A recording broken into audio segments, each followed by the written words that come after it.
حسب رؤية الجريدة أو المجلة تضم مناطق كبيرة من جنوبي غربي الجزائر، ويقول عنوان: المشكلة الحقيقية هي هنا بين طرفين، هي ما يسميها المغاربة بالصحراء الشرقية. دعوني أشرح لكم مسألة أكثر على هذه الخريطة، على نفس الخريطة التي نشرتها المجلة والتي كتبت بالعنوان أن الصحراء الشرقية هي محور الخلاف المغربي الجزائري.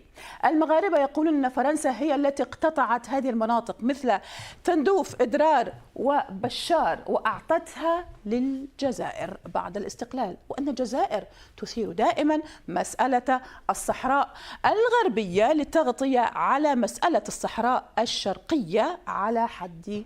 تتواصل التحرشات المغربية أو لنقل السقطات المغربية، سقطات ومهازل كبيرة في الدبلوماسية، أخطاء دبلوماسية بدائية.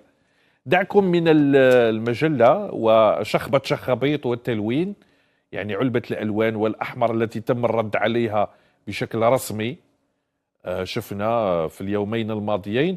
اليوم كان هنالك شخبة شخابيط من نوع آخر، شخبة شخابيط لخبة. النظام اللي ما قدرش يحرر النشيد الوطني من يد الاستعمار باش نطلعوا العلم تاعنا يرفرف في السماء، ما يقدرش يبني لنا دولة حريات ودولة مستقل. هذا النظام يروح، حنا اللي نحرروا بلادنا، نحرروا بلادنا نهار يتحرر.